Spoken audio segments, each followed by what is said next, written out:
Oh well. So, as you can tell, I may have gotten some new gear since the last time I made a video. Let me turn that off so it's not quite so buzzing, but yeah, I have made some new gear now. First of which, as you can tell, is a new guitar. This is actually another Partscaster I built. If y'all remember my last video, I made a video about my Partscaster named Wolf, which was a rose neck guitar with an ash body. This one, so far, has a maple fretboard with a 70s headstock and then a sunburst body, which, of course, has led this one to be named Sunny. That's what I'm going with right now.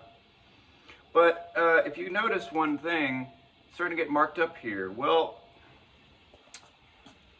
it's a nitro body, so it's got nitrocellulose lacquer on it. So it started aging a lot sooner than than other, guitars that you buy nowadays, which are mostly polyester or polyurethane, excuse me. Which, of course, it makes it very resonant. But I'm not going to probably keep this neck on here for very long. I'm actually wanting to put the neck off of Wolf and put it on this one. I just want to get that neck finished. That neck doesn't have any finish on it. I want to put some finish on at least the headstock. Get a sticker on it. But yeah, this was actually a Partscaster built out of parts from 3 different guitars. The neck came off of a Strat that I bought that I didn't really like, so I sold parts off of it. The body was a refinished body from this guy online. I don't remember his name, but he did this body. I think he takes old Stratocaster bodies and then just refinishes them, or old Fender bodies and refinishes them. And this pickguard was off of the same Strat that had this neck. Some of the pickups are different. A lot of the pickups came from Wolf. Another one came off of this guitar, the original guitar that had this neck. The pots are all from it, the electronics. This little mystery switch, I brought the quarter back. But the switch actually does nothing right now because it broke on me. It doesn't work. But it was supposed to be the 7-way switch that Gilmore uses, you know, where you have the neck and the bridge combined. So yeah, that's this guitar. Like I said, this is Sunny. And I also have a new amp. That is actually a Fender Bassbreaker. So not a very popular amp. I mean, it's well known for being a Mexican-made, you know, printed circuit board, cheapo, you know, amp. It's not, I mean, cheap, but it's also not cheap. I mean, normally these things go for around $1,000. I got it for way less than that. I got it for about a song, maybe. I mean, it was very cheap because it was used, but it sounds really good. I like it because it's a Bassman style amp. It's basically like Fender's version of like a combination of a Bassman and then their version of a Bluesbreaker, the JTM 45s. Because it's a twin amp, it's twin speakers, it's two 12-inchers instead of 4x10s, which is normal on Bassmans. It's got the same basic layout as a Bassman, except it has an output control, which you can change the wattage. I've kept it on 45 because I want to see if it shakes the house down, you know? I don't know, I just want to see how it plays. Also on top of it, which this is what was causing the buzzing,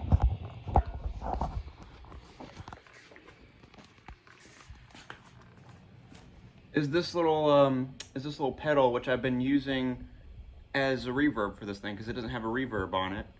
The amp doesn't have reverb on it at all. It's a Dark Star by Old Blood Noise.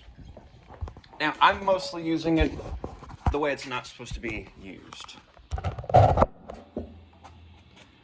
It's supposed to be used for more ethereal, super airy, open, you know, reverb sounds. I'm not using it for that. I'm using it for the subtle reverb, which is kind of more like a spring. You can hear that's how it is plain and dry. And then when you kick it on, you can hear it echo a little bit. That's what I'm mostly using it for because I like reverb. And also, one other thing I got a problem with, this neck pickup is not wired right, so sometimes it just kind of cuts out. Yep, there we go. So I've got to redo the wiring in it. I'm a poor solder wiring guy, so. Of course, as somebody probably noticed, that I have another guitar set up over here.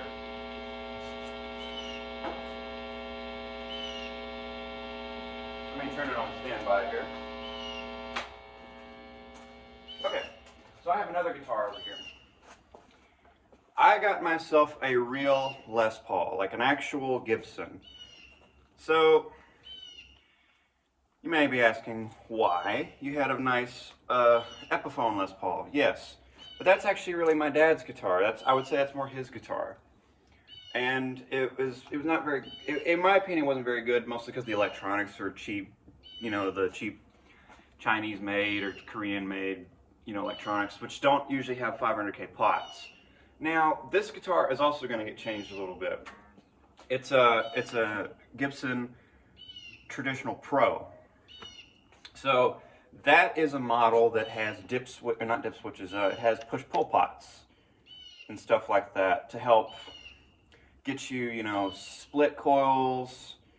I don't know what this one does. I really don't know what this one does. And this one's supposed to be a dB booster, like a Eric Clapton dB booster. But it doesn't work. So right now it just works as a kill switch because I don't have a battery in it. Because I don't like the battery circuits. I don't really like those. So I want to change it out to be real Les Paul style wiring. And maybe change the pickups, but the pickups are cool. They're actually like PAF style pickups. They're very bright and colorful. And this, by the way, this neck is great. It's much better than the Epiphone. The Epiphone was a 50 style, so it was a huge, very wide neck. This one's a lot thinner. Reminds me of a Fender a little bit. This is one of the best playing guitars I've ever owned. I mean, this is just great.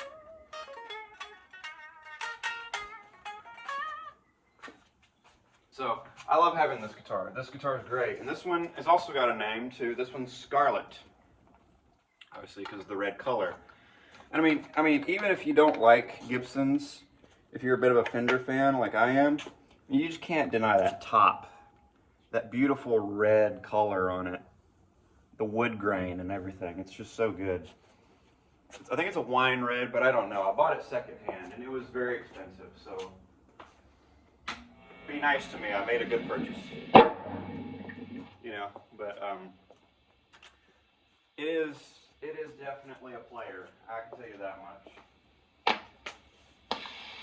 So I'm also going to play with this one a little bit as well, to show you kind of the sound of it.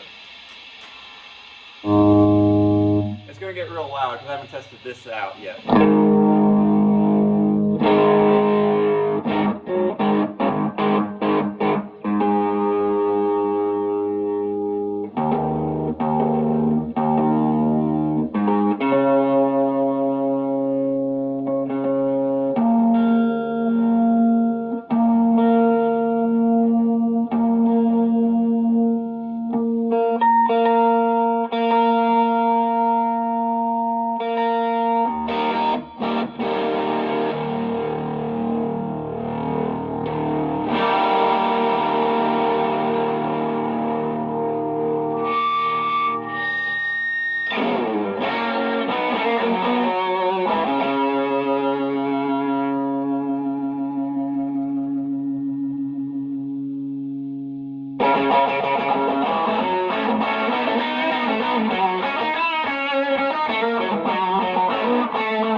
probably a lot more than I really need at the moment, but I am hoping to get out and gig more and stuff like that and really try and make a name for myself as much as I can. But, you know, things happen, you know, life happens, and, you know, work gets in the way. But like I said, I'm soon hoping that I can actually get to it and actually try and make something and do some stuff. I want to do a little bit more original music as well.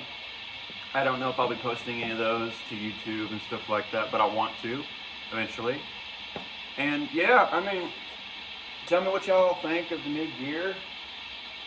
And I think actually this amp would work its best if it was actually combined with my Deluxe, which y'all know is kind of been my amp for years now. My Deluxe Reverb, which is a more traditional Fender, I bet you it would work great together with this, because you could use it to clear up the muddiness of this amp, you know, the hard rocking sound of this amp. You know, add a little bit more Fenderiness to the Marshall, because it's EL34s instead of 6L6s in the amp section, or in the power tube section, I believe.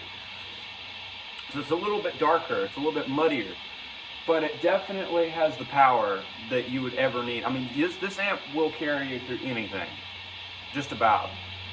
But yeah, I mean, stay tuned. I may talk about what I want to do with this amp and what I want to do with all this gear. I may, you know, if I ever get an editing software, I may put together longer form videos where I can edit together an entertaining video, you know, depending on how lazy I get, I guess. I don't know.